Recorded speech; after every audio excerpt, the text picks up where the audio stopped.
Mesdames et messieurs, ladies and gentlemen, s'il vous plaît, accueillez, please welcome, Nicolas Béliveau.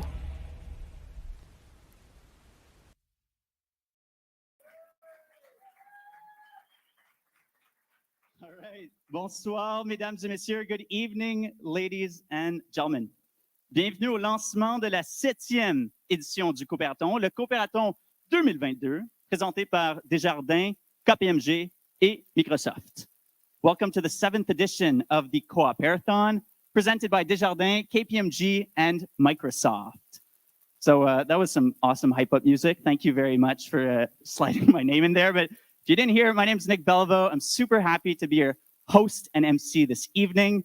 I've actually been part of the Coopérathon family for a couple of years now. I was first on the organization committee for the 3rd edition of the Coopérathon back in 2018. We actually got this t-shirt. I'm very happy after COVID, it still fits. I took it out under the bed this morning and I was like, hallelujah. Mais très content d'être ici pour être votre animateur ce soir. Ça fait 4 ans que j'anime, ou je fais partie de l'animation des lancements du Coopérathon et ça fait grand plaisir de voir beaucoup de faces familières. Very happy to see some familiar faces and some new faces here this evening. Speaking of which, I'd like to just start by asking a question. Who here this year is participating in the Coopérathon? Raise your hands. Who here is participating in the Coopérathon? Awesome. Let's give them a round of a hand, please. Très bien. Et qui est mentor cette année? Who's a mentor of the Coopérathon? Give it up for our mentors. And last but certainly not least, who's a partner of the Coopérathon this year? Please raise your hand. Round of applause. Awesome. We'll be hearing from all our partners very shortly. Cette année, on est sous la thématique des retrouvailles.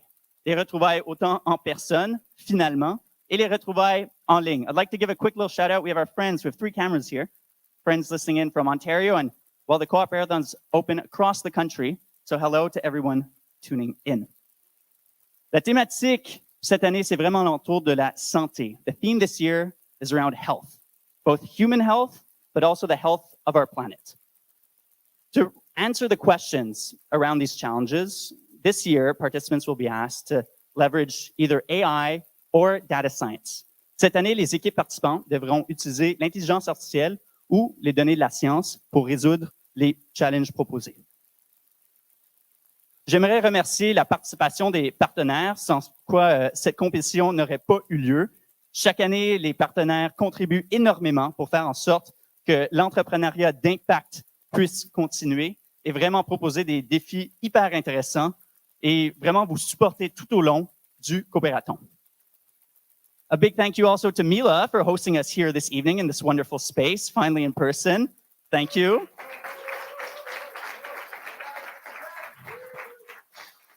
So the Coopérathon, I was saying it's the 7th edition. It's seen over 550 startups created over the last couple of years. You could do the math. That's just about 100 per year. And over 6,500 participants throughout the last editions. So some of you who raise your hands this evening, you're now contributing. You're now part of that community. And for me, that's what I think is most impressive about the Coopérathon. That's why I keep coming back year after year. It's because of you who participate and you really want to have an impact and build a project that's not just a startup to have a startup, but to make a difference. So thank you for being part of the community and good luck on the Coopérathon journey. So this evening, we're going to start with a few presentations from our partners, some keynote presentations as well to inspire these aspiring entrepreneurs in the room. And then we'll go into the networking aspect of the evening, the team building, where we'll split the in-person and online activities. And we'll tell you a bit more about that later. We're translating the evening, so I'm just going to share some notes about how, if you're tuning in a different language, it's going to be mostly English, but if you want to listen in French or vice versa, this is going to be the fun part. I have to read this part because it's quite technical. 1, download and install the Interpretify app. Plug in your earphones, and I feel like I'm a flight attendant. Plug in your earphones or headset and click OK. Enter the event token and click Connect. So if you're online, you enter Coopérathon 22. And for people here in person, Coopérathon 22, Mila. Important detail. 4, if two-factor authentication is active. Oh no, enter your registered email address or mobile phone number to receive a verification code. You enter that code, and then you received either via email. Oh, there we go. Someone just received it. And enter and click submit once you enter that code. Finally, select your preferred audio language. If incoming audio volume is selected, original floor sound will be audible when interpreter is silent. I hope that was clear. OK. Sinon, je vais essayer de... Ben, tiens, juste par curiosité in the room, qui parle juste français? Levez la main, juste pour que je sache. Y a-t-il du monde qui parle juste français? Super. On va faire un effort particulier pour vous, monsieur. All right. So let's get the evening going with our first presentation. Mesdames et messieurs, j'aimerais présenter le chef technologie et exploitation du mouvement Desjardins. Ladies and gentlemen, I'd like to welcome the CTO of Desjardins, Monsieur Daniel Grossi.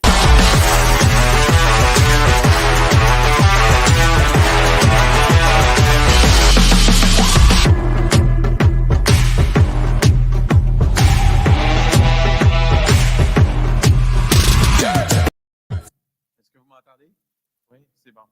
Ben, j'aimerais juste... Là, vous n'entendez plus.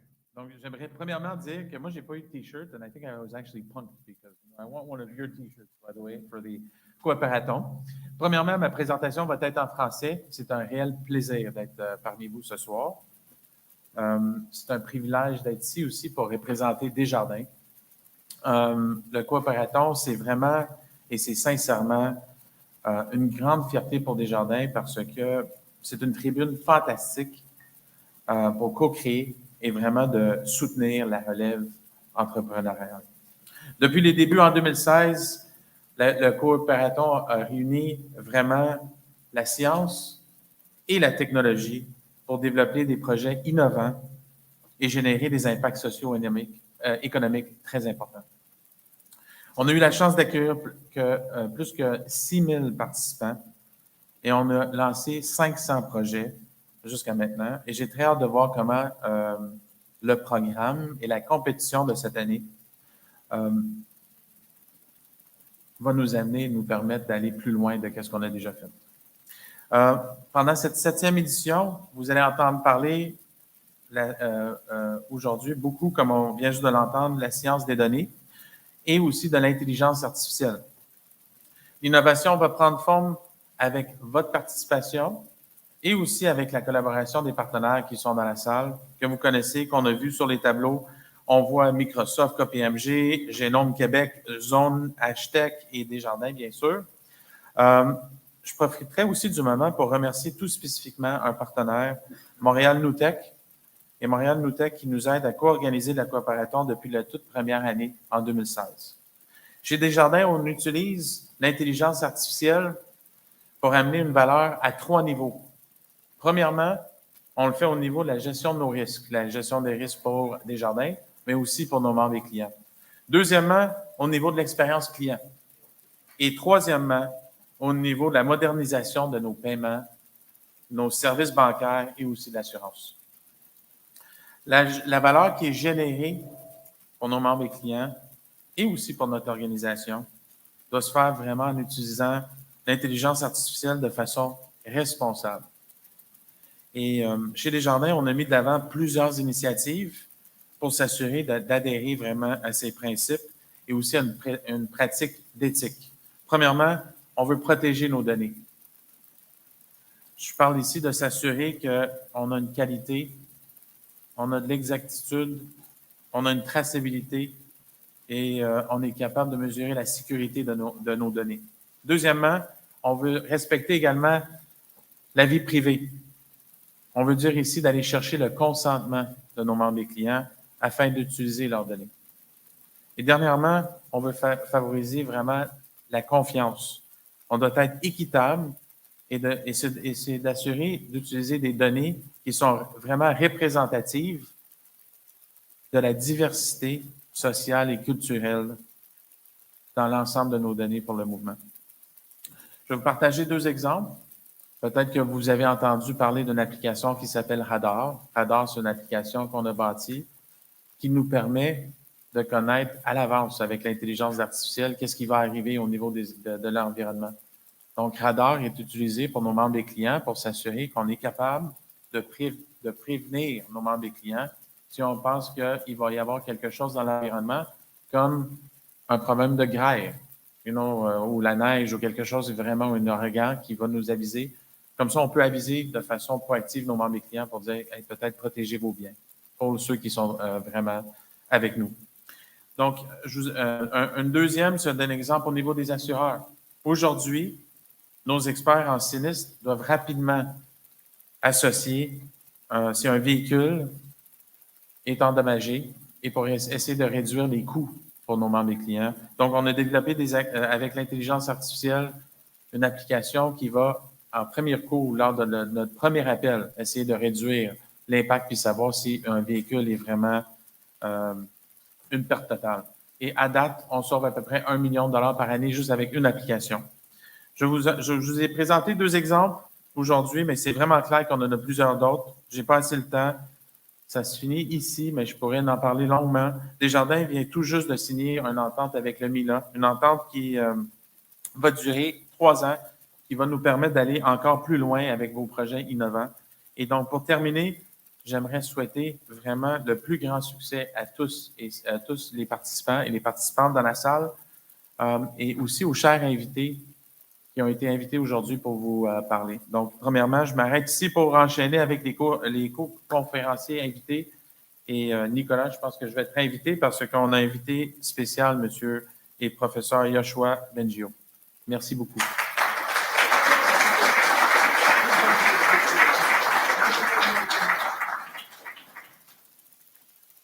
Super. Merci beaucoup, Daniel.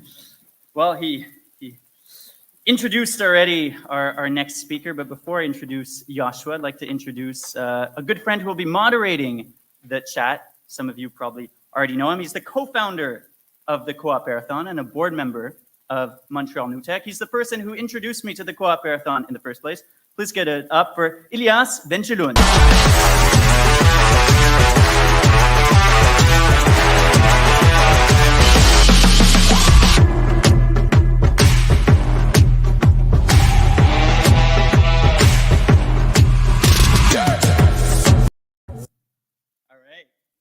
You got your personal, I thought we were going to say his name in there too. The next person we'd like to present, our guest of honor this evening, he's the full professor in Department of Computer Science and Operations Research at Université de Montréal. He's the founder of the space we're in today and the scientific director of MILA, scientific director of IVADO, and he's considered one of the world leaders in artificial intelligence and deep learning. He's the recipient of the 2018 AM Turing Award with Jeff Hinton and Yann LeCun, known as the Nobel Prize of Computing. He's a fellow of both the Royal Society of London and Canada, an officer of the Order of Canada, a Knight of the Legion of Honor of France, and a Canada CFAR AI Chair. Ladies and gentlemen, I'd like to welcome, it was a lot, Joshua Bengio.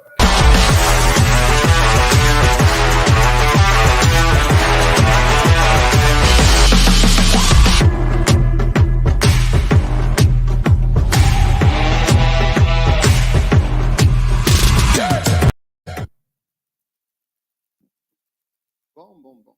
Bonjour, Monsieur Bengio. Bonjour, Yoshua. Bonjour, Elias. Vraiment un honneur de t'avoir avec nous. Merci beaucoup d'avoir pris le temps. Je sais qu'il y a énormément de choses sur ton agenda, and I know that like there are some deadlines for tomorrow, and like you probably didn't sleep that much, and you still have a bunch of things to do. So thank you so much for being here with us. And I know that the list of awards and the list of prizes and the list of citations, etc., could be for the next 2 hours.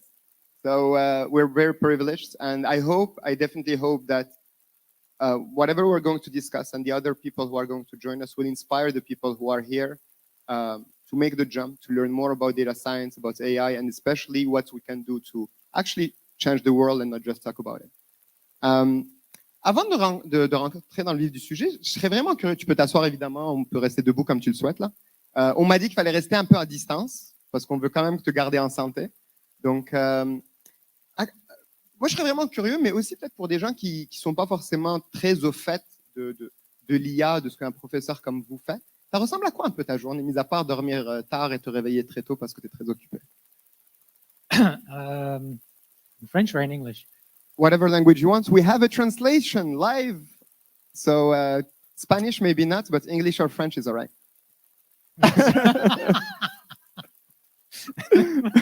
That might work.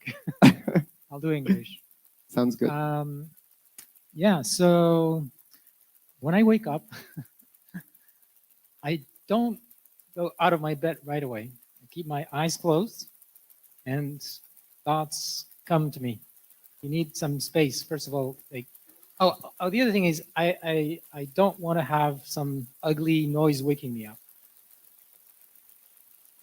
I just wake up with the natural ones. Oh, really?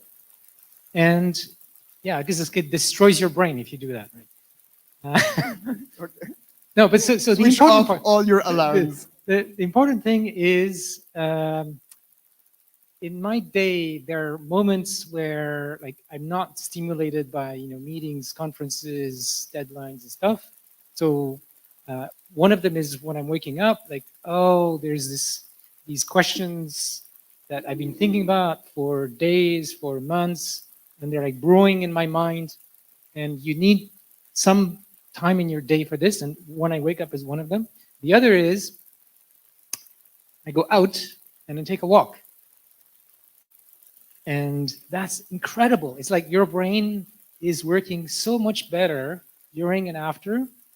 I don't know why, but it's and then when I come back, I write down all the things that came to me.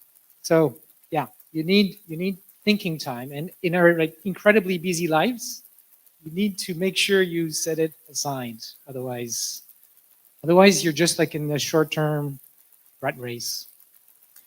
So that was just the beginning of the day, but otherwise it's like meetings, and time set aside for reading and writing and going to bed late.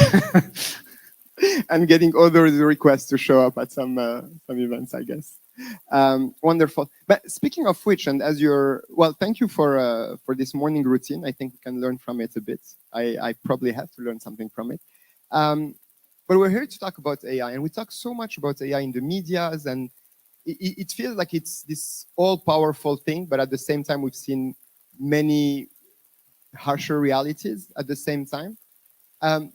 For people who are here who are not necessarily like as versed, because we have a diversity of people, can you maybe just like highlight few of the possibilities and potentials, and maybe in a more pragmatic way? I know we can talk for hours about that. And potential is infinite. What can I say?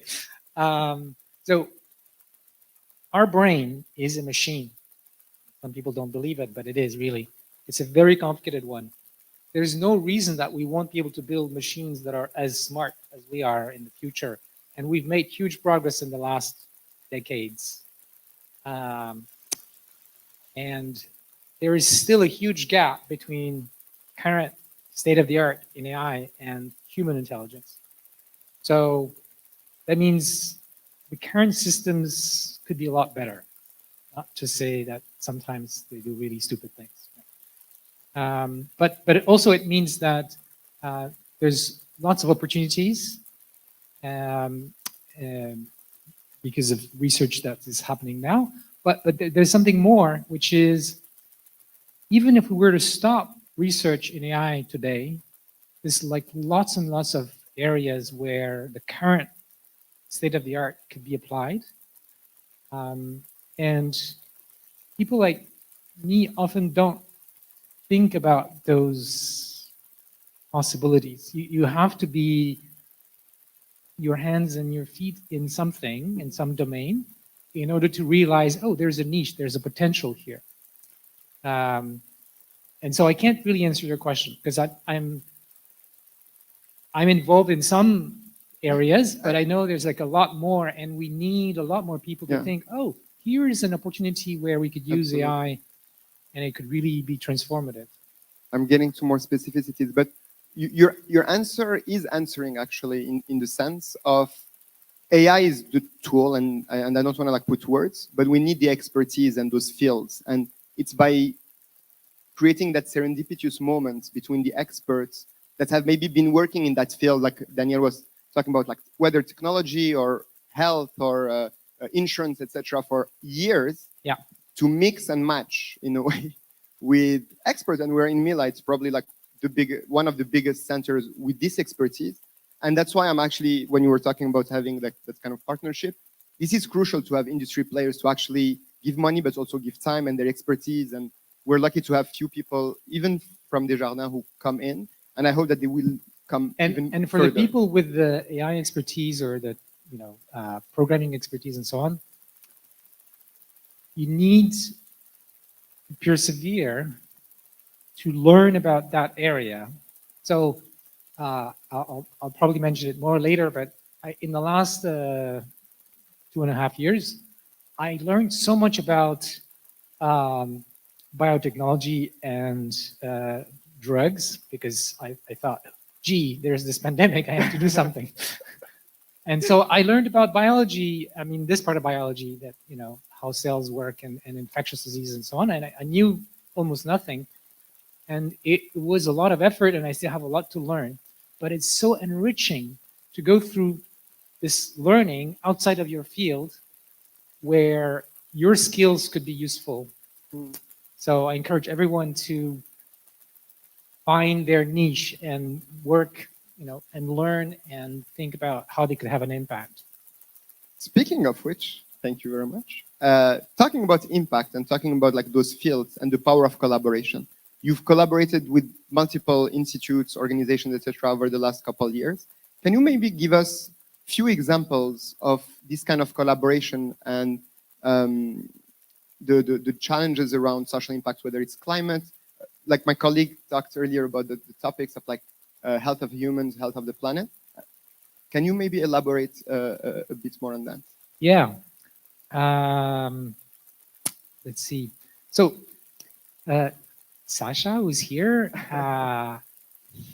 has been involved with many of us here at Mila in trying to map out some of the applications of machine learning in fighting climate change and mitigating climate change. And one of the things we learned is how diverse, this whole area of just the climate aspect. There are also like other things in environment, and it goes from things like climate science to things like I'm working on right now, material discovery, which could be used for new batteries and carbon capture and things like this, and power systems and all kinds of things. So yeah, it's often the case that when you start digging, you realize how rich something like this is, and there will be experts that you have to reach out to and be humble, because you have to learn, and maybe your preconceptions have to be adapted, and so that's one example. So I mentioned the pandemic. Actually, the first project we did at the beginning of the pandemic was involving epidemiology, because we were like reading about the numbers and the infections and worrying about what's going to happen, and so we were thinking, we could use machine learning to help in contact tracing, and we had this big project and working with a lot of people in epidemiology and medicine, talking with people who were in hospitals and getting this first wave of deaths, which was terrible. So it was an amazing learning experience, and often the challenge for these very applied projects with domains like this, and many other domains, is it's not just that you have to learn this other field, the other person too, and you don't speak the same language. So you need patience and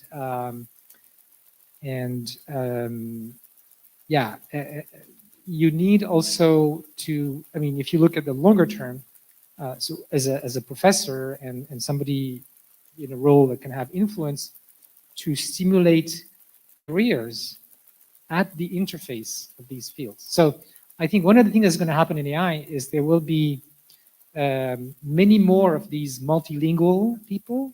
So right now we have like data scientists and AI experts on one hand, and then we have experts of various fields. But in the future, the vast majority of people that are working with AI are going to be experts in both their field and the use of AI in their field. And so, you know, I would like this to become more formal in university and training, but any one of us can become one of these bilingual persons. Absolutely, and I think this is going to be a huge asset, because even for people who are maybe in the room, who are thinking about their careers, their future, I know we have a bunch of students as well who are joining us here or online, and they're thinking about their future. Yeah, there's a huge need for that. And it's not like there's one niche, right? There's going to be a lot, and there's already, so yeah, at Desjardins, you know, I know some people who've been working on applications of AI in finance and in you know, bank systems and so on, and this is its own world, right? And you can become an expert in that, and in every other area. I see this growth. So I was mentioning biotechnology. There's now a huge push from pharmaceutical industry to use AI. So they're trying to recruit people, and there's a large number of people who used to be doing bioinformatics, which was not quite AI, but you know, computer science and biology in the context of like molecular biology and things like this. And suddenly, many of them are, you know, becoming AI experts to some degree, because it's changing the field. And like in many other fields, it's happening because new techniques have arisen that allow to collect data at a large scale and to design experiments at a large scale. And this is something that normal human brain cannot do. Like, I cannot read the results of 100,000 experiments. Each of them involves, you know, reading the genes, the gene activities. So you've got 20,000 numbers for each of them. And you can also design those experiments, like, you know, how you're going to mess with those cells and so on. There's no way. You can't do that. So you have to use your intelligence to somehow design algorithms that will both choose what to do, what drugs to try, and things like that, out of like millions and billions and 10 to the 60, and how to interpret the results, which are also like very high dimensional. So this is an example that I see that's going to be transformative, the marriage of, let's say, cell biology and biotechnology and machine learning and AI. But I think it's going to happen in many other places where we have more and more robots, and we have visual data capture, you know, from satellites or whatever, where it just becomes impossible for the traditional ways to really take advantage of the new data that's coming. I think we can take like a little break, because you talked about the examples around satellites and the tools also that can be at hand. And we're lucky to have with us Bruno and Sasha. Bruno from Microsoft Planetary Computer, and Sasha Lucioni from Hugging Face. And both are companies that I think empower this kind of applications and maybe prototyping, leveraging data, algorithms. And I don't want to like steal the punch, so I will shut up here. But if Bruno or if Nick, you can introduce Bruno, maybe we can take a little break, and then we can jump back at the fireside chat. You're still with us for a bit? Yeah. Super. Merci.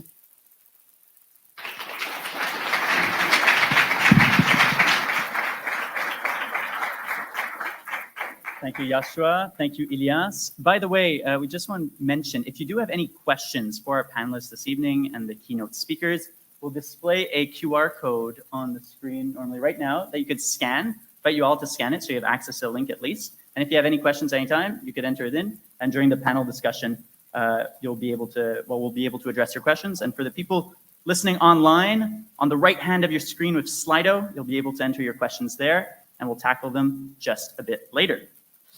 Our next speaker is coming live from the US by video. I just spoke to him earlier. He really wanted to be here in person, but it wasn't possible. He is the Microsoft Planetary Computer Program Director. He's an impact scientist with a PhD in astrophysics and a rocket science postdoc. Bruno has led big data innovation at the World Bank Innovation Lab, served as VP Social Impact at the satellite company Satellogic, and Chief Scientist at Mapbox. He's published the book Impact: Science on the Role of Science and Research for Social and Environmental Impact. Ladies and gentlemen, please give a warm welcome to Bruno Sanchez Andrade Nuño.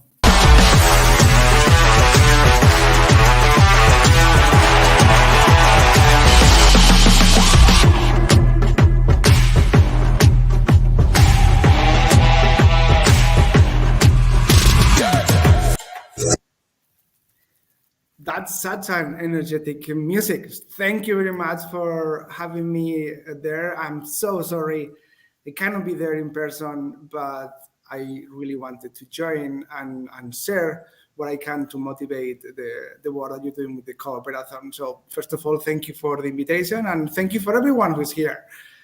As it was said, I am the director of the Planetary Computer, which is massive, like 60 petabytes of data about the Earth, and tools to compute and drive insights on that. And I'm happy to answer questions on those. But the most important thing that I want to share with you all is that we need you. We need you, and specifically we need groups of you. That's what I love the name of the Cooperathon, to drive the insights and at the end, the impact that we need to solve the challenges of today. And the topic of this year of the health of human health and environmental health is very close to not only my heart, it's very close to the work that I lead in Microsoft, but also my professional drive in general. And I know it's also of many of you. So I wanted to share a little bit of why we need you to work on environmental sustainability specifically, or health of the planet, if you want to call it that. And maybe some of you say, oh, but I'm not that good. I'm pretty sure we don't have any expert that knows more about AI than Josa in the room at award of the Twin Award. I'm Jet. Maybe in the future we will have one. I don't know. And I'm pretty sure no one in the room yet knows as much about the planetary computer as I might know about, or other fields. But my point is that no one is supposed to know about everything. And Joshua was talking a little bit about this. It is the cooperation of experts in different fields and local people with local needs that are able to then implement those things in reality. Because at the end of the day, what we are trying to do here is not just increase knowledge, which is important, to explore the limits of the human knowledge, is to solve, to have an impact. And for that, not only you need the experts, you need the data, and you need the computation, but you also need to know who is going to drive those impacts in the ground, who is going to make those decisions, how do we empower, how do we help our elected officials, or how we help companies, how do we create companies, startups, like in this Cooperathon. And we live in such exciting times. We never had as much data around the world. We never had as many tools like AI or data science. If you think about it, we live in an age for the first time that we have the ability to query the Earth everywhere and ask questions of what is where, like what are the forests of the world, what are the cities of the world, what is the light at night, and we can measure the people that are struggling today to, for example, have lights at night with satellite images, or we can see how erosion is happening, or the impacts of devastating impacts that's happening, for example, in the south of Florida on Ian. And it is extremely important to understand that, but then it's also extremely important to go from that knowledge to the impact. So what I want to tell you, as I said, is why we need you and why this is an important thing to do and a good thing to do. And there's like 3 pillars I want to highlight, and I want to explain quickly, and then hopefully we go to the third presentation and we go to the questions. And the 3 things I want you to know about environmental sustainability is that it's increasingly complicated. It's true. It's increasingly recognized as a dependency, as an opportunity by more and more people, which is important because then the work you do is going to be paid more attention. And it's also so interrelated to livelihoods, to nature, to people. It's not an isolated problem to talk about sustainability, environmental sustainability, or biodiversity. So the three things is increasingly complicated. We talked already a lot about this. To do the best work today, you need to be an expert on AI. You need to be an expert on data. You need to be an expert on clouds. You need to be an expert on your fields. You need to be an expert on geospatial. Obviously, no one is an expert in all of those things. And that's why you need a team of people to sit around the table, not only of the expertise of those, but those who represents the people that is affected by it, those who represent the knowledge of the natural environment, ecosystems that are subject to these stressors. So we need to work together. Second one is that it's increasingly recognized, and many of you know the Sustainable Development Goals, 17 goals for about hunger, about health, about the environment that the UN in cooperation with countries around the world, civil society, NGOs set these goals for 2030, and we're in the track of not meeting them if we continue in this, especially with things like COVID. It has rolled back the clock of that. So we need all of you to work in these things. If you also work in, let's say, more finance environments or capitalistic environments or tools of impact through that, the good news is that there has never been more money for you to create your startups. There's so many funds to work on climate change. There's so many funds to work on application of AI. So it is a really good opportunity to start now, a startup on that. And the third point I'll mention is that it is a holistic issue. It's not just working on animals. It's not just working on the forests. It's the recognition that you cannot do one without the other. You cannot take care of nature without taking care of people. You cannot take care of people without taking care of nature.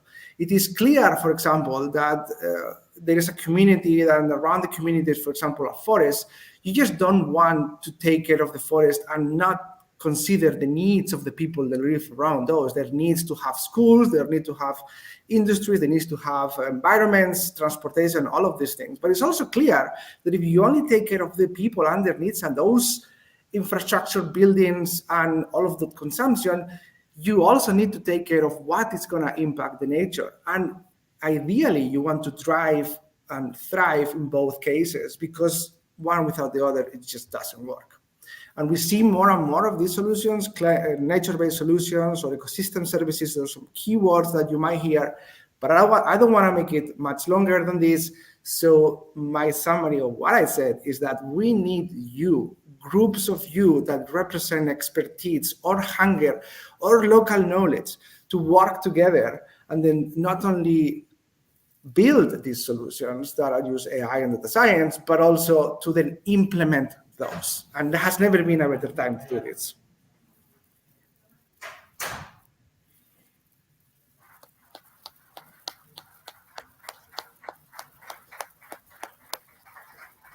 Amazing. Thanks so much, Bruno. I'll invite you to stay here with us, as we'll have the panel conversation just a few minutes after the next presentation.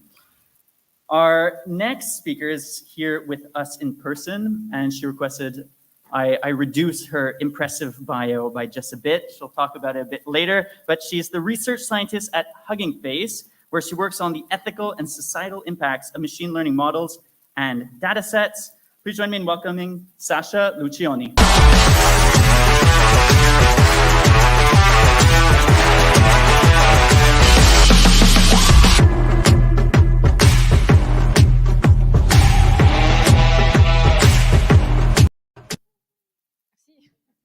Je vais parler en français pour changer un peu les choses, pour garder les interprètes un peu opérationnels. Exactement, il ne faut pas... je vais parler un peu terre à terre des outils. Je travaille pour une compagnie que vous ne connaissez pas, peut-être pas, mais je vais parler des choses qu'on crée en fait pour vous aider dans le Coopérathon, dans la vie, dans votre carrière, et comment ça peut contribuer à la mission, à la santé des gens, des personnes et de la planète. Donc moi, c'est ça. Avant, j'étais ici. Et maintenant, je suis chez Hugging Face. Je travaille aussi avec une organisation qui s'appelle Climate Change AI. C'est bon à savoir, d'ailleurs, si vous voulez travailler dans cet espace, c'est une organisation qui essaie de connecter les gens qui font de l'IA et les gens qui veulent travailler sur des problèmes dans l'espace des changements climatiques. Donc, on a un site web, on a écrit un papier, on a plein de ressources. Si ça vous intéresse, allez voir. Et aussi, une autre cause à laquelle je tiens beaucoup, c'est Women in Machine Learning. On a très, très peu de femmes dans ce domaine. On est 11% à peu près. Donc, aussi, je suis sur le board d'une organisation qui essaie d'améliorer ces chiffres un peu. Hugging Face, c'est une start-up avec des bureaux principalement à Paris et à New York. Et en fait, pourquoi j'ai choisi de travailler ici? J'ai beaucoup longtemps hésité. C'est parce que c'est une compagnie qui prône vraiment la collaboration, la transparence et la responsabilité pour de vrai envers la communauté. Et donc, on s'est positionné un peu comme le GitHub de l'IA. Et en fait, lors de ma recherche d'emploi, j'ai beaucoup réfléchi à comment avoir le plus d'impact. Et je pense que beaucoup d'entre vous réfléchissaient à la même chose. Et je me suis dit que oui, bien sûr, je peux travailler sur un projet spécifique, concret. Je peux, je sais pas, modéliser le climat, par exemple. Mais quelque chose que j'aime bien faire, c'est réfléchir de manière transversale. Et en fait, je me suis dit que chez Hugging Face, ça pourrait être un bon endroit parce que en fait, c'est une plateforme où les gens partagent des modèles, des jeux de données, mais aussi, par exemple, des démos, mais aussi, je sais pas, plein d'artefacts autour de l'IA. Et en fait, ça fait qu'il y a beaucoup de liens à faire, comme Yoshua a dit, parce que quelqu'un peut entraîner un modèle sur telle chose, mais en fait, tu peux l'appliquer dans une autre chose. Tu peux le fine-tuner, tu peux le mettre à jour un peu pour être appliqué à d'autres données. Et en fait, ça permet de faire beaucoup de connexions. Je vais en parler un peu vers la fin, mais c'est pour ça que je trouve que c'est à fort impact. Et aussi, tout notre code est open source. Et ça, c'est quelque chose qui est très important. En fait, tout le mauvais code que j'écris, parce que je ne suis pas une bonne programmeuse, est open source. Et en fait, dès le départ, en fait, on n'a jamais de période que c'est privé ni rien. Tout est open, les gens contribuent. Tu as toujours des gens qui collaborent, en fait. Ça, c'est vraiment cool. En fait, peut-être vous connaissez la librairie Transformers. Il y a beaucoup de... en fait, c'est des architectures de réseaux de neurones qui sont implémentées là-dedans et ça permet aux gens de facilement télécharger un modèle et l'utiliser dans leur code, dans leur infrastructure, dans leur plateforme. Et en fait, ce qu'on fait aussi beaucoup, c'est créer des endroits où les gens peuvent partager leur modèle d'IA, mais plus que ça, de les documenter, d'expliquer comment ils sont entraînés, d'expliquer à quoi ils servent et à quoi ils ne servent pas. Très important, je sais pas, par exemple, écrire du code pour les mettre à jour, les fine-tuner, justement. Et en fait, on pousse les gens, par exemple, chaque personne qui entraîne un modèle d'IA, par exemple, pour, je sais pas, faire de la traduction français-anglais, peuvent le mettre sur Hugging Face, mais on va leur demander, OK, ben, c'est quoi les données que vous avez utilisées? Où est le code? Comment ça peut être utilisé? Est-ce que c'est applicable à telle chose ou pas telle chose? Est-ce que c'est le français québécois ou français de France, etc., etc. Donc, c'est très important de documenter les modèles d'IA parce que sinon, on ne sait pas ce qu'on fait et on ne sait pas à quoi ça sert.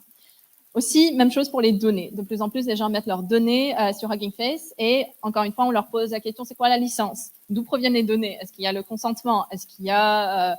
est-ce que c'est des données privées? Est-ce qu'il y a des informations sur certaines personnes? Donc, tout ça, encore une fois, c'est quoi la langue, c'est quoi la taille, etc., etc. Et en fait, c'est une plateforme où c'est facile à trouver un jeu de données, mais aussi de savoir comment il peut être utilisé. Et en fait, depuis quelques temps, on a aussi des démonstrations. Donc, par exemple, si dans le cadre du Coopérathon, vous faites quelque chose et vous voulez faire une démo rapide, vous pouvez faire on appelle ça un space, et faire du code en Python sans JavaScript ni rien pour votre modèle, par exemple. En termes de climat et santé, j'ai 1 minute. Ce qu'on essaie de faire, c'est de connect the dots, comme dit Yoshua. Donc, on rassemble les données sur la biodiversité et on essaie d'entraîner un grand modèle pour être utilisé dans la reconnaissance des animaux, par exemple. On rassemble tous les données des différentes sources et on les utilise pour, je sais pas, pour aider les gens à reconnaître l'oiseau dans leur cours. Moi, personnellement, je travaille beaucoup sur l'empreinte carbone des réseaux de neurones, comment le réduire, comment le mesurer, comment est-ce qu'on peut prendre ça en compte. En santé, on a de la modélisation des protéines qui se fait et aussi, par exemple, l'analyse beaucoup de textes médicaux qui ont beaucoup d'informations qui est très difficile à percer, en fait, à trouver. Donc, on fait de la reconnaissance d'entités et aussi des images de pathologie. Mais encore, tout est open source, donc on invite les gens à y contribuer et à partager leurs projets. Merci beaucoup.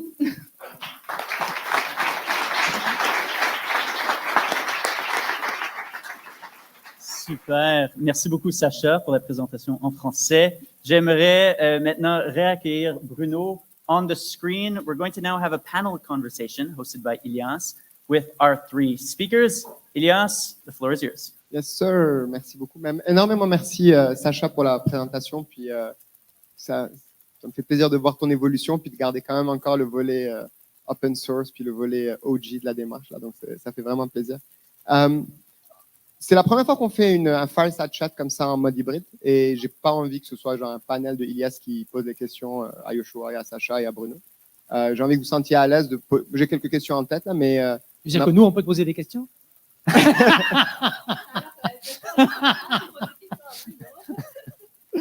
Mais sentez-vous bien à l'aise si vous voulez poser l'une ou l'autre. Moi, j'avais une en tête parce qu'on a parlé quand même de quelques exemples, puis on a parlé de start-up. Au Mila, on a de plus en plus de start-up qui se lancent au Mila, puis tant mieux. Il y a un volet entrepreneurial qui n'existait pas, peut-être pas il y a quelques années déjà. Est-ce que tu pourrais peut-être, ou vous pourriez, parce que tu étais là aussi, hein, mais est-ce que vous pourriez peut-être nous donner quelques exemples où des start-up vous accompagnent ou à quoi ça correspond exactement? J'en ai quelques-unes en tête, là, mais sens-toi bien à l'aise. Il y en a pas mal. Récemment, j'ai lu qu'on avait accompagné depuis les 2 ou 3 dernières années quelque chose comme 80 startups. Et là-dedans, il y a des startups qui sont comme peut-être même pas incorporées, là, des cohortes des gens qui réfléchissent à un projet, puis d'autres qui sont des vraies compagnies avec une dizaine d'employés. Donc, bon, il y a l'exemple que tu m'as mentionné tantôt, le Corbit, sont intéressants, qui travaillent dans le domaine de l'éducation. Et il n'y en a pas beaucoup, malheureusement. Je trouve que c'est un domaine, comme d'autres domaines de l'innovation, où c'est traditionnellement des choses que les gouvernements font. La santé, l'éducation, l'environnement, la justice sociale, tout ça. Et je trouve qu'il n'y a pas assez d'innovation dans ces domaines-là. Et bon, moi, j'essaie d'encourager les gouvernements à financer ou à faire du procurement pour que ça stimule la création de start-up dans ces domaines d'intérêt social. J'ai un exemple. Ou Benoît. Ou Benoît, oui. Vas-y, parle-en. Ah ouais, ou Benoît, c'est une start-up qui est maintenant a pris de l'essor, j'ai l'impression qu'ils ont quand même pris de l'envergure. En fait, ils essaient ils utilisent l'IA, ils ont réussi à dépister une maladie chez les nourrissons, qui en fait, un certain pourcentage des bébés nouveau-nés, ils naissent avec une malformation qui, justement au Canada, souvent on peut faire un test quand un médecin a un doute qu'ils ont cette malformation, mais dans beaucoup de pays, ils n'ont pas forcément accès à ces tests qui coûtent comme $150 par test. Et donc, Charles, ONU de Benoît, ils ont développé un algorithme qui, grâce au cri du bébé, genre grâce à vraiment un enregistrement sonore, peut... Live, c'est ça, live, avec un téléphone mobile, peut détecter déjà un risque de la malformation, je n'ai pas le terme exact en tête, mais en fait, comme vraiment cerner la maladie, mais sans intervention quelconque, genre juste sur le pleur. Et si on ne le détecte pas, ces bébés-là, ils risquent d'avoir des séquelles graves au niveau de la santé mentale. C'est un manque d'oxygène, en fait, il me semble. C'est ça, c'est le manque d'oxygène, exactement. Donc, vraiment du travail incroyable. Inspirant. Juste pour terminer sur Corbit, ils utilisent donc beaucoup le NLP, langage naturel, pour développer des systèmes de tuteurs intelligents. The dialogue, let me switch to English. They use the amazing advances that have taken place in the last few years in natural language processing using deep learning to have systems that can interact in natural language with students and in a personalized way. So tracking what are your strengths and weaknesses and where you are in the curriculum so that you can ask questions that you need in order to progress as quickly as possible. And they're very serious about it. They've made actual evaluation studies with real cohorts to verify that when students use their system, they can really progress like twice faster than if you use existing, MOOCs or existing tutorial systems. And it's not a substitute for human professors. It's really to help students when they're on their own.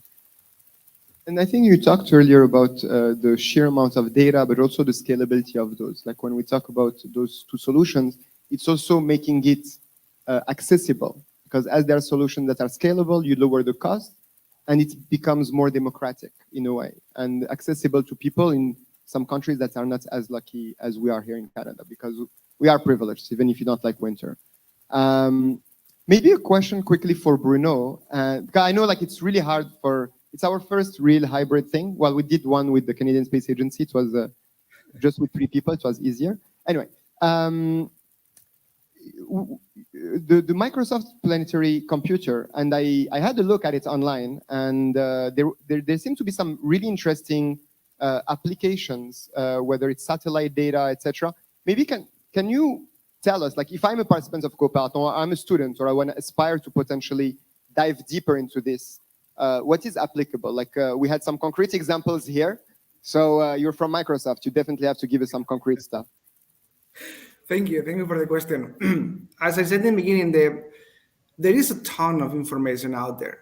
And what the Planetary Computer did is to put everything together in the same place. It's all open data, all open standards, and then allow anyone to ask the questions of, for example, what data you have for Quebec or for Montreal in summer or in winter, or when it's cloudy, when it's not, and then retrieve those images from all of these satellites. And then we put a computation on top, Python or any or R or whatever thing you want to work on. And the idea is you're lowering the barrier of anyone who needs to process geospatial stuff. For example, there is now a lot of problems with heat islands effects in some cities. So there are ways to calculate this heat island effect or to measure the temperature from satellite.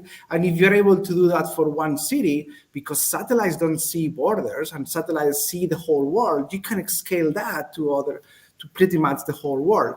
There is also cases where we've seen people look at how changes happen, changes like deforestation. How is deforestation happening in the world? Or one of the projects that Microsoft is doing now is detecting every single solar panel in the world and windmill to see how the renewable energy is evolving around the world. And one project that I did, it took me like one day to do this, and something that would have taken probably months to do, which was I had a few examples of aquaculture. So these nets that you put in the coast, like for example, in the coast of Vancouver Island, there's a lot of those, and there is a database of like, I don't know, 2,000 of those. And I asked the question with the Planetary Computer, show me an image of each of these locations to see how they look like. And I could see them. And then I used artificial intelligence, deep learning specifically, to tell a neural network that was pre-trained to detect other stuff to say, hey, now go learn this visual effect. And then once it was able to detect all of these aquaculture things, I set it to run in the whole world, in the whole coast, because I wanted to know how many other aquaculture facilities existed in the world, which is extremely important because in some countries it's a driver for the livelihoods. It's also in other places there's many more that they're allowed to do. So this is just an example of what you can do with the Planetary Computer. But the bottom line, I think, of all of this is that there are less and less barriers to use data and computation, AI or not, or data science, to ask questions about the Earth. This idea of the queryable Earth is something that is available to do today with things like Planetary Computer and others. So I, again, encourage everyone to ask those questions. Some of you might know how to get the answer, and some of you might not, but then in the room, I'm sure you can find groups of people that can cooperate together. I love that. You can see Sasha, like she's a very critical person. So she being smiling and nodding. So thank you very much, Bruno. That was very, very clear. And indeed, it almost feels like we went from writing on paper to like Gutenberg or whatever printing. And we're able to print way more and do way more with less. And now as we also have low code or even no code solutions and leveraging some tools and such as yourself, I think that shows also the accessibility. There is a huge reality also that research and deeper research is what we build for the next 10, 20 years, but there is some applicability of it, thanks to the research of people like Joshua, etc., that today we can use. Yeah, and I think based on what Joshua said, I think it's important to ask the right questions because it's really, really easy to be like, oh, I have a neural network and I'm going to do stuff with it. And, you know, like when you have a hammer, everything's a nail, right? But it's really important to work with domain experts to ask the right questions because there's a lot of questions that can't yet be answered with AI. Like we're getting there. So make sure that you're asking questions that like can be at least addressed, right? Well, I have a comment on this.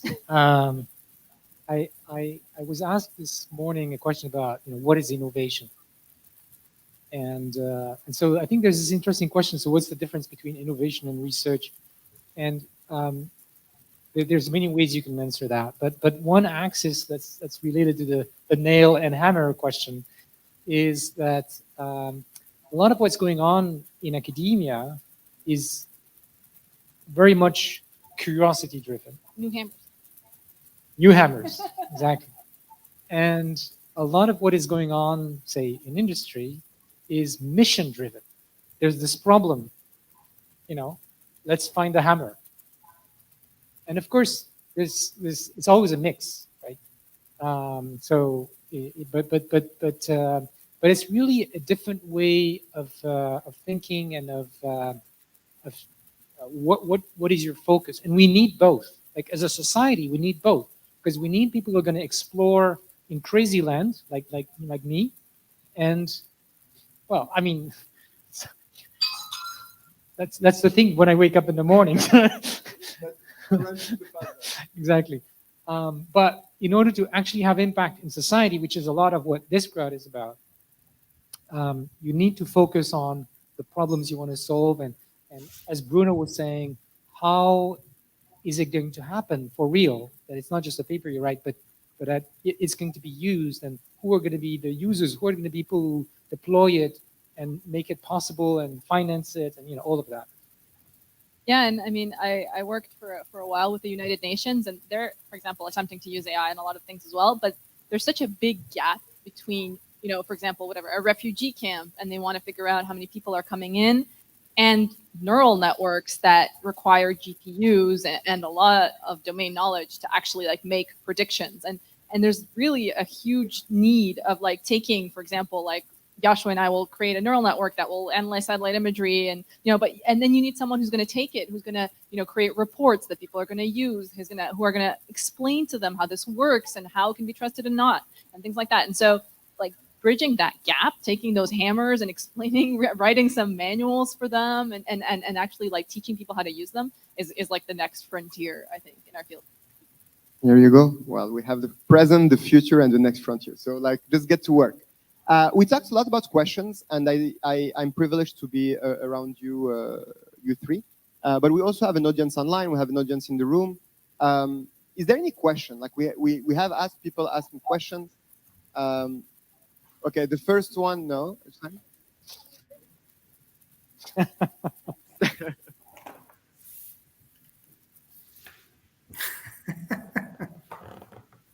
Whether AI will truly replace human interaction? Well, I don't have a crystal ball, but as I said earlier, we are machines. Now, it might take a while before we can understand this machine and build machines that have at least some level of capability. We're not there. There are many ways in which current state of the art is lacking, but I don't see any fundamental obstacle except if we self-destruct, destroy the environment, and kill each other and all that.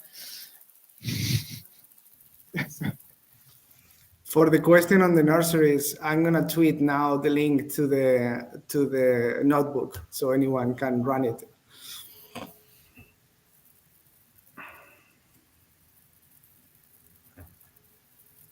Are there specific breakthroughs that you're aware of in AI for combinatorial drug treatments, Professor Benjio? GFlowNet. This is a great question.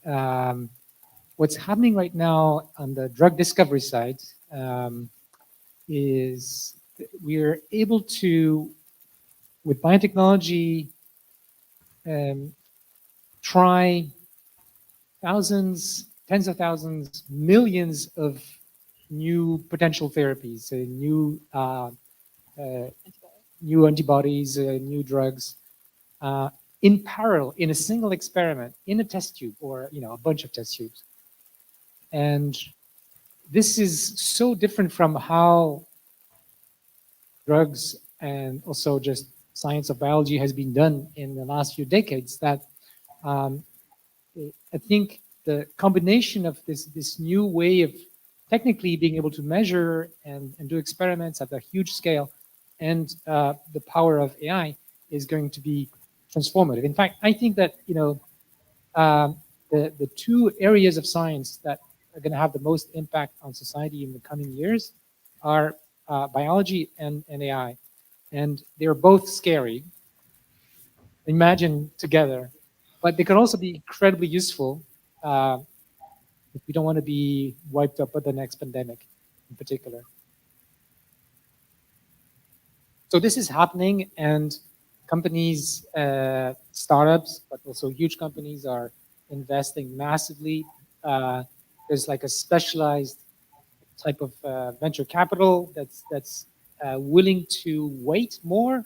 So actually, if you're like on the interface between biotech and AI, you might want to go to the biotech VCs because they're willing to invest over a longer horizon than the AI VCs, which are like really in a hurry. I don't know why, but it's... Yeah.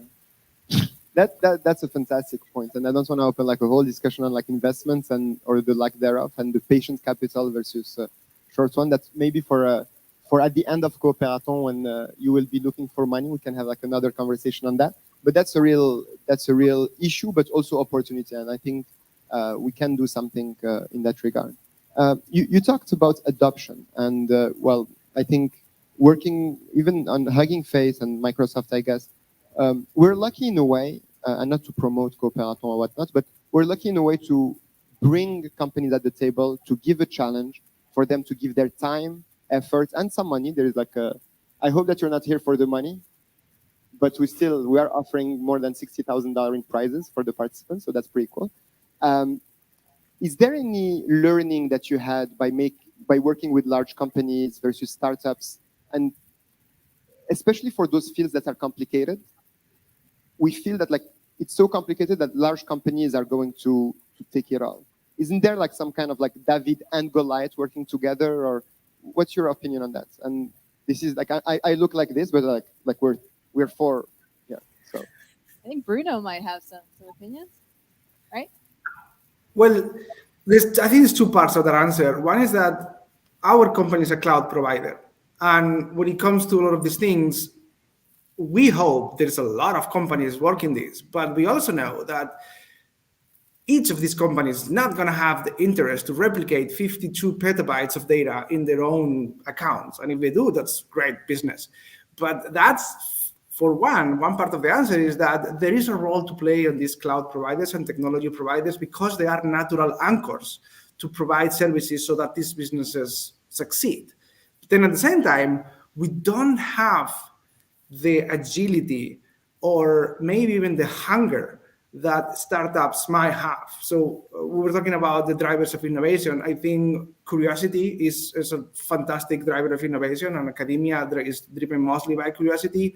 And another one is, in my view, is hunger or need. And I firmly believe that startups are much better positioned to do those things because they need to figure out faster ways to do the same thing because they don't have the resources. Like, for example, Microsoft or Google have invested, or Hugging Face, a lot of money training models from scratch. But then there has been a whole array of startups whose whole model is to avoid training from scratch and do retraining and adapting the things that work so others.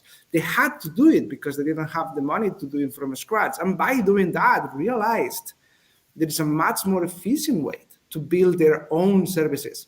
And that's something that comes from the hunger of startups, not from the whatever corporate and quarterly and yearly budgets and results that I'm subject to. Yeah, and NGOs are a whole different level. At the UN, you've got it's like years. The horizon is years. So yeah. Well, I think I agree with Bruno, but I also think that it's not. I mean, maybe this is a very naive vision, but it's not a competition. So honestly, there's enough climate change pie or health pie for about everyone. And honestly, we work with big organizations. They work together. And honestly, I think that Coopérathon is a great place to actually bring someone from university with someone from a startup with someone from Microsoft or Desjardins, and then help them solve the problem together. And actually, the complementary ways of thinking can really bring things forward, because if you're in a startup and you're just like, go, go, go, solve it, maybe you're going to like overlook some things. If you're in university and, you know, you don't have, for example, all the resources of a big company, you're going to go slower. And so bringing people in the same room and the same team is really, really important. Okay. Well, I think there is a lot. I think you're both right. I think, though, that we have to work a bit more into manufacturing that collaboration and creating spaces with people such as your leadership here. Mila has been doing amazing, and I'm not being nice just because you guys are here. A bit, but not that much. For the people who know me, at least, you were able to bring researchers to choose Montreal and to choose Quebec outside from Quebec, and that's not necessarily easy because many of them don't speak French, and that's a challenge. But it's also not easy to bring in the same room corporations, and Danielle highlighted the partnership with Desjardins, and there are many, many others, Microsoft as well, etc. Students, and now more and more startups. I genuinely would love to learn your either lessons or like challenges, maybe not for today, but you have now kind of like this experiment that is happening, and you brought the right ingredients, and if we can help develop that recipe further, or if you have learned some of those aspects. So I want to add something. We've been talking about startups and those large companies, but there's a whole thing in between. Most companies are not startups or large companies, and these companies tend to lag in terms of innovation and AI and so on. And well, that's if you're the government, they know it's a problem, and if you're in business, it's an opportunity. And I don't know why that is, but we experience this at Mila. It's much easier for us to deal with the startups and the big companies in tech, especially, or in pharma recently, than to deal with the run-of-the-mill companies.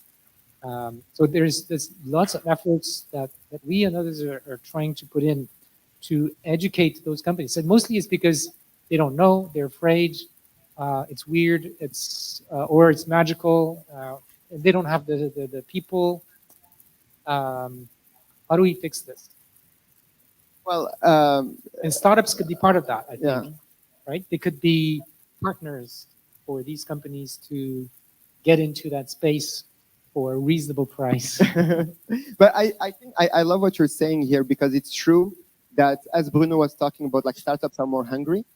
We had the chance to work with some startups where the reality is like they're more agile, they have some good talent, as well as like they are more frugal. So when you say like, well, they're in danger of dying quickly. So they're sometimes ready to do something for the good price or a better price, up until like they grow, etc. Okay. I have one last question, unless someone has a question in the room, because I want to not. Okay, wonderful. Colin has a question, but like I think you raise your hand as well. I'll go with the ladies first, if you don't mind. Désolée. Sorry. Can I do it in French or whatever it can be? Bonsoir et merci. C'est un plaisir d'entendre les experts parler. J'ai une question, je reviens sur le sujet initial et peut-être que la question elle s'adresse peut-être à votre collègue en ligne. On parle d'espace et effectivement quand on parle d'espace, les données spatiales, et quand on développe un projet vis-à-vis de l'humanitaire où tous les pans de l'économie d'une société ils sont concernés, que ce soit l'éducation comme vous l'avez dit, que ce soit l'économie en tant que telle, on a la santé, on a tous ces pans de la société.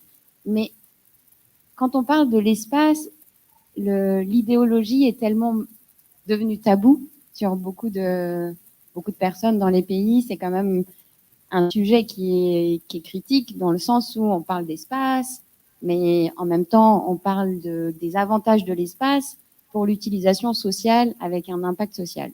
Comment on enlève cette dichotomie de l'esprit et comment on justifie en fait Bien sûr de comprendre la question en fait. Quand tu dis l'espace, l'espace parce que c'est des spatial, images le satellites. spatial, voilà, oui, des images. Ah, tu veux dire le côté par exemple surveillance ou C'est ça. abus de ces données-là, etc. Complètement. C'est une excellente question. Et en fait, c'est un enjeu pas seulement pour ces applications-là, mais dans beaucoup d'applications de l'IA. Et il y a heureusement, avec un peu de retard, de plus en plus de conscientisation par rapport aux enjeux d'impact social et des dangers d'abus. Toute la communauté d'IA est, disons, interpellée de plus en plus. Dans les conférences, on parle de plus en plus de ces questions-là. Sacha fait partie des gens qui poussent beaucoup pour ces enjeux éthiques et responsables. Pour la question des images satellites, ça dépend peut-être de la résolution. Je pense qu'à une certaine résolution, la vie privée n'est pas vraiment en jeu, mais les images que les satellites militaires peuvent voir, c'est une autre paire de manches. Bruno, did you get the question? Je suis désolé, mon français, c'est pas bon. I think it was something about the dichotomy between privacy and satellite images. Yeah, about essentially how we How could that misuse data the- be misused? exactly the potential misuses of satellite data because they transcend borders and legislation. It is a huge problem, but it's not as big as in other areas like social media or news. It is much harder, at least for now, to fake satellite images. And because the providers of those satellite images have a very high trust, because from like governments like the European Union or the US, we need to fake all of these things because every single satellite is pointing to the same locations. Like if you fake an image, I don't know, of Ukraine, it wouldn't matter much because there's other satellites that are doing this, are pointing at the same place. Privacy is a huge problem, especially when you work on satellite images for developing countries or people who have the least rights because they cannot they cannot otherwise protect themselves. So that's something that is at the core a lot of the things we do. Fortunately, a lot of the images we have are like 10-meter resolution or less, which you cannot really see people. So privacy concerns are lower than that. Obviously, military and other applications have higher. And yes, it is an issue, and that's something we should look into those, but not stop doing it because there's such potential to help these people that not engaging should not be an option. It's a safe thing to do, but it is the irresponsible thing to do to cut it short and not engage in solving humanitarian or climate change issues because they are valid concerns we should look carefully. Thank you very, very much, Bruno. I think I had few questions on ethics, but I won't talk about it today. Collins had a question. Yes, thank you. This is primarily directed at Dr. Bengio, but anybody can chime in. There's been a lot of talk this evening about themes of vision and startups, innovation versus research. Now you're a rock star, but I'm sure for... I haven't been always. Yeah, this is the point. So going through, ultimately for years, decades, you had to champion this vision. And my question would be to bridge the vision and startups and all that kind of mentality is just to comment on maybe some of the adversity or the challenges you had to deal with going through that process. Right. I guess I was lucky to have a lot of self-confidence, and that helps in situations where people think you're wrong. And that can happen in startups, and that can happen in science. And sticking to your vision. Now, this is a tricky thing because you can, easily, humans are like really good at fooling themselves. And so you have to keep grounded as well and use reason reasoning, evidence. That's what science should be about, in order to not go into some completely crazy direction that's not at all plausible. Yeah, so the other thing that helped to go through those more difficult times was that I was not alone, that we were a group of similar thinking people, and I think otherwise I probably would have flipped to the dark side and expert systems, kernel machines, that's what it was. Anyways, yeah, so make sure you're surrounded when you if you're the only one on earth to have this crazy idea and you can't convince even one other person, maybe there's a problem. Fine too. Wonderful. Écoutez, j'aimerais vraiment beaucoup continuer la conversation. I know, like you have been very, very generous with your time. Thank you so much, Yoshua Bengio, Sacha Lucioni, and Bruno. I forgot your last name, and I apologize for that. And I wrote it like 20 times over the last week, so I really feel bad about forgetting because it. there are 3 words to remember. So yeah, Sanchez Andrade Nuno. Is that all right? Yes, I just wrote it. Thank you very, very much. So thank you very much for your time. Thank you for sharing your experience and expertise with our future participants, and all the bunch of people that are online. We're all back here in person. We tried to do in a hybrid format, so I'm very happy that everybody showed up, and a whole bunch are online, and you also said yes. I know you have a lot of things deliverables, etc. So taking an hour and something else per time. Sasha as well. Thank you very much. Bruno, Monsieur Brunjo. Thank you very much. A big round of applause for that. Nick.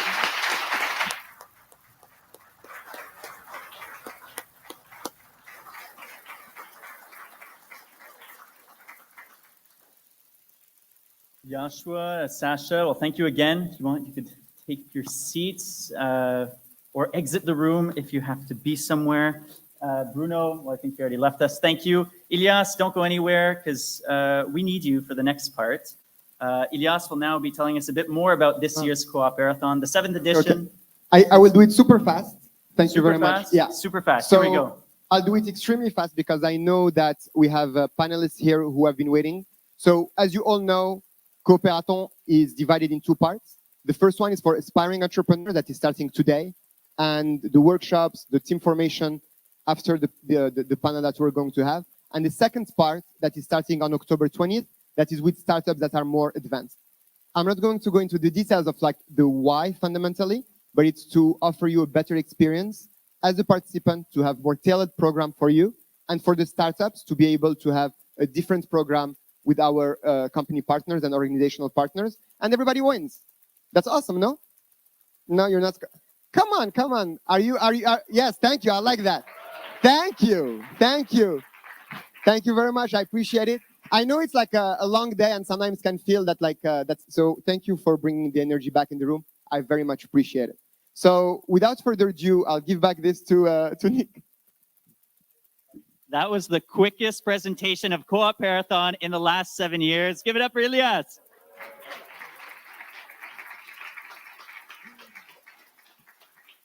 Amazing. Now we're going to turn to our partners to learn a bit more about them and the challenges they have. We're going to be on this side of the room now moving forward. So I'd like to welcome up our 4 panelists, starting with Gildas Poissonnier. Il est le directeur principal développement durable chez Desjardins.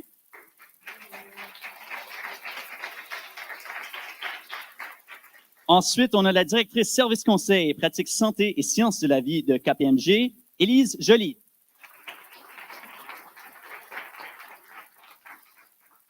Next, we have the sustainability program lead from Microsoft, Polina Emelianova.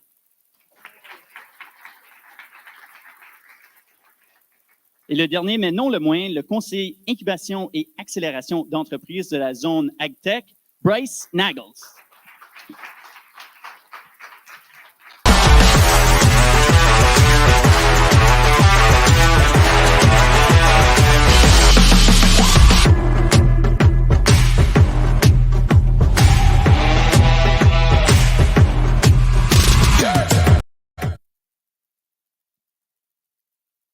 vous avez tout un microphone.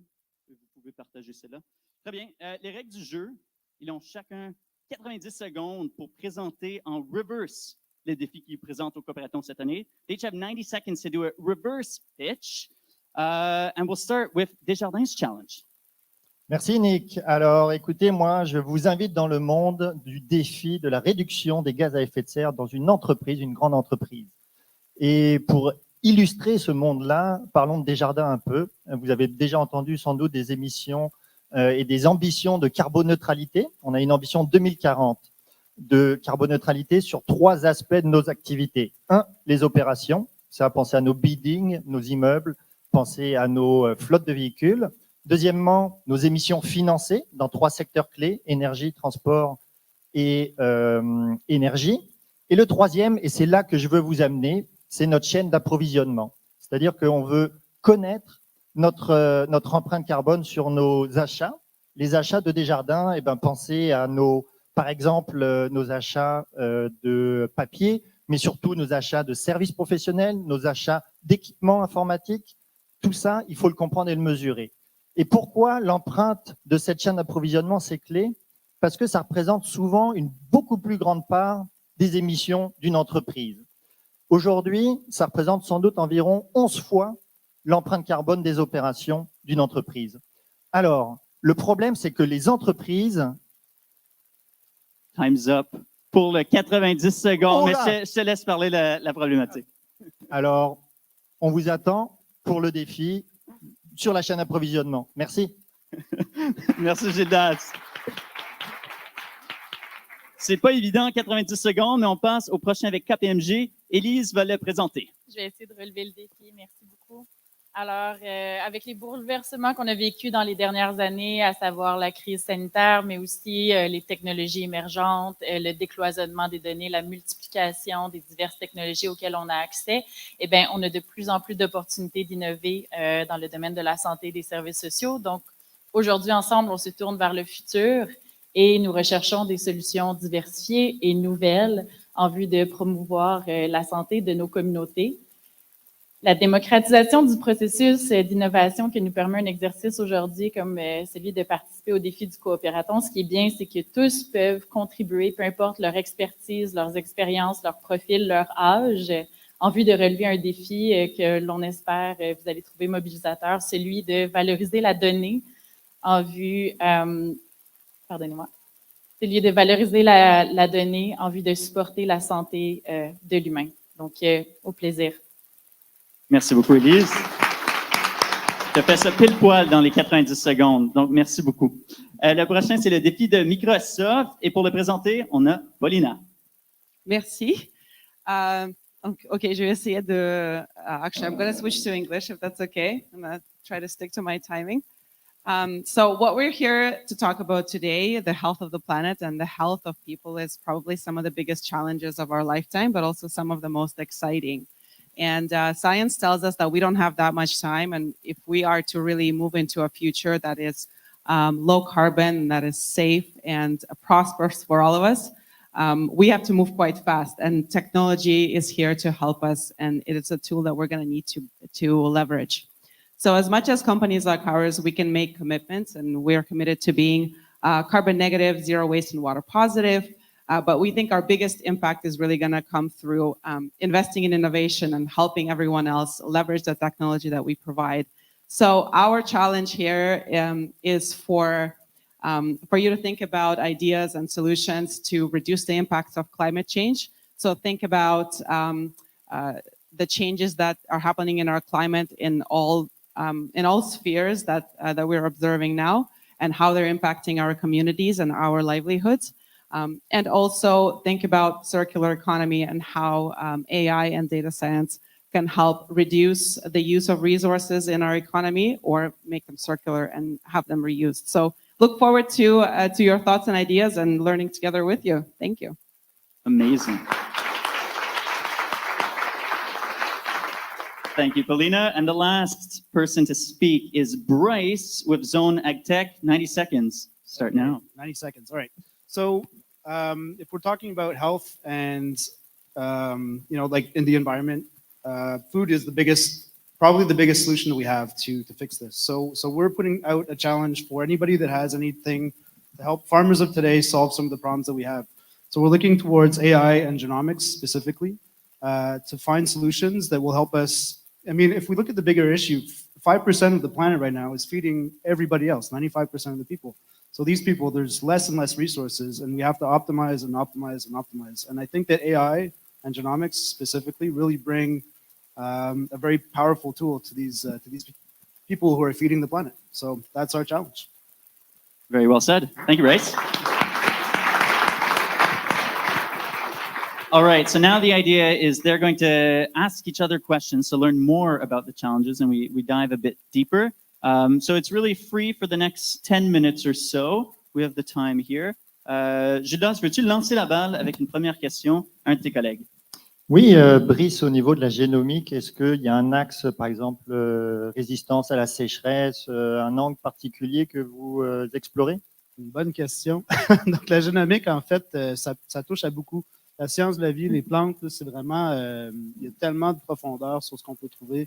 Ça peut être sur la résistance, mettons, je peux utiliser un exemple concret, une compagnie avec laquelle on travaille en ce moment qui s'appelle IOS, qui ont découvert qu'il y a une maladie racinaire qui a au-dessus de 250 variétés, en fait. Selon la variante de maladie, ils sont capables d'utiliser un gène RPS qui est déjà prédestiné à être résistant à ces variantes-là.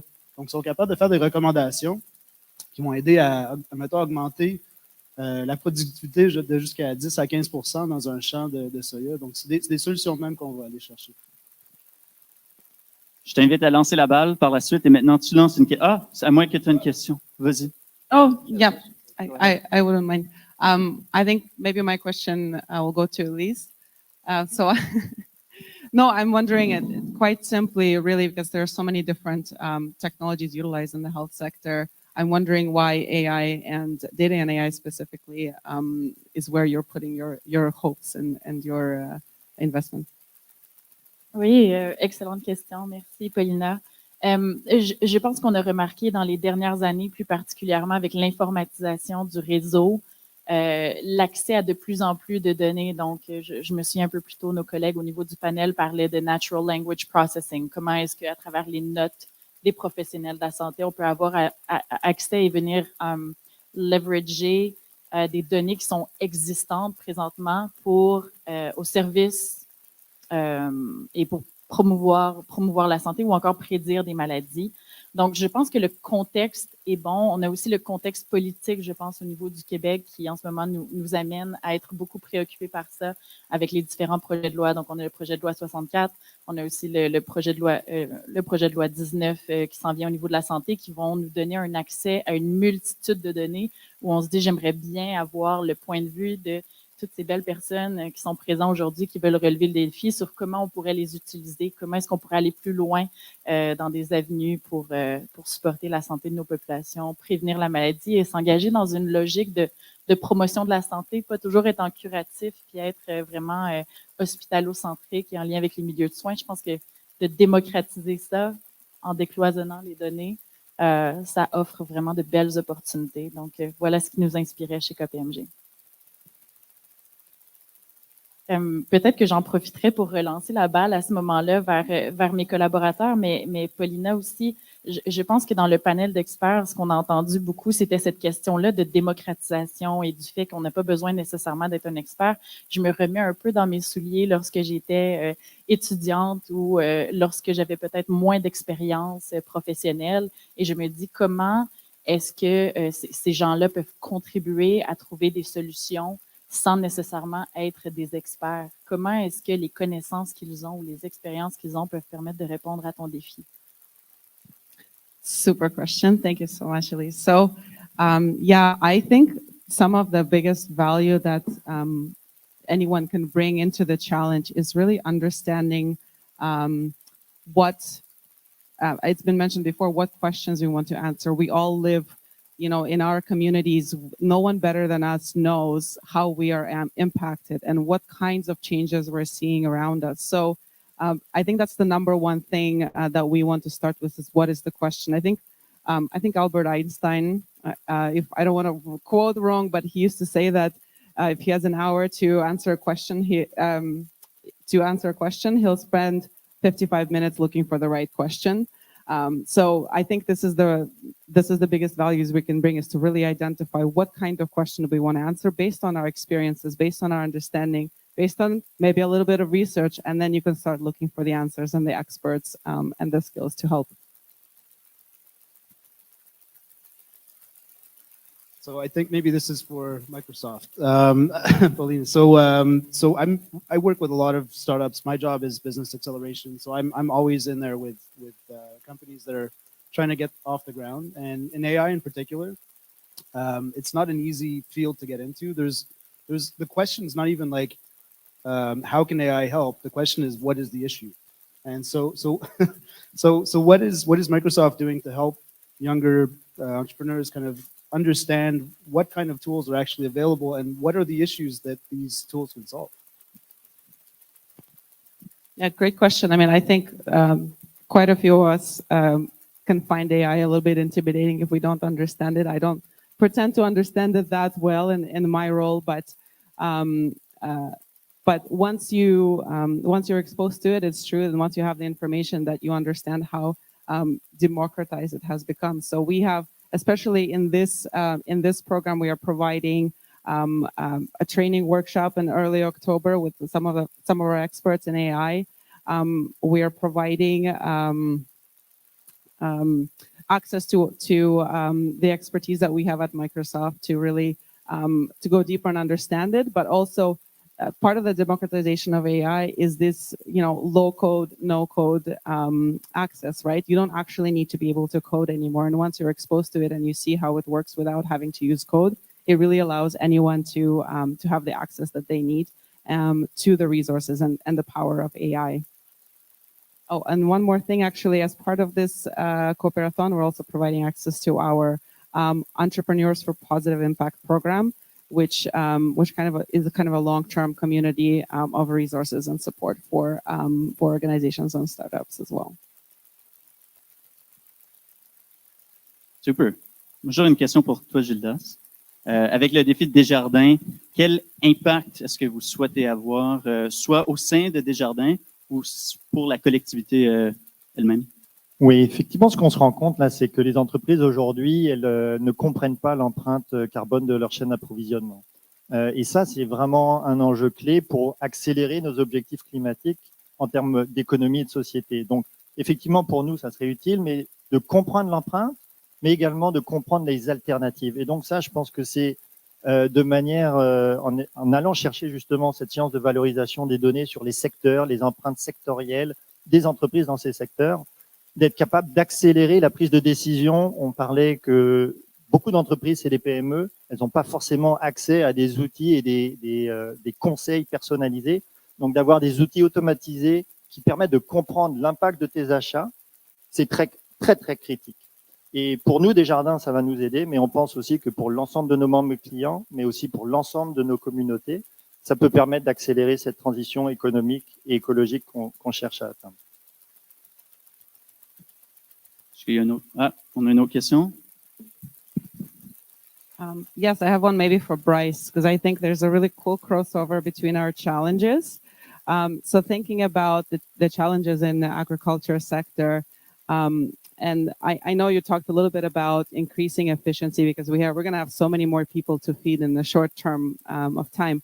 But how are you also thinking about climate change and the impact of climate change on crops and how that needs to be taken into account once people are looking for solutions?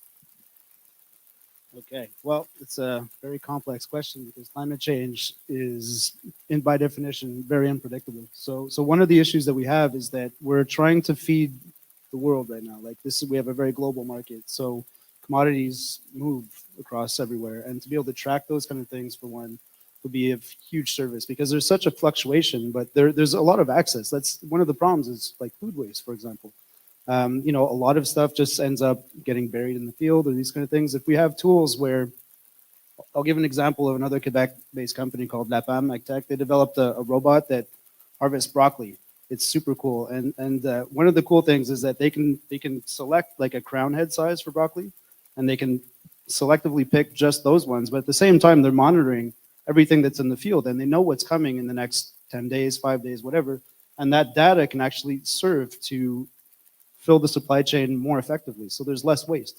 So that's one of the ways that we're looking at taking this. I mean, it's really endless. Like agriculture is by far the biggest industry. So if we can provide tools to help make things more efficient, then we're going to be a lot better suited to help reduce, pressure on land use, on, like less pesticides. If you can have an optic system that can actually just go and fertilize or, like put pesticides on a specific plant instead of spraying an entire field, it's reductions of, 15, 17% today, but perhaps in the future, not very far in the future, we'll see reductions of 50 to 75% on pesticide use. Like these are all things that add up to creating a huge difference. Thanks, Bryce. I didn't expect to leave here learning something new about broccoli this evening, but very good to know. That's all the time we have for the panel. Bryce, Paulina, Elise, Gildas, merci beaucoup.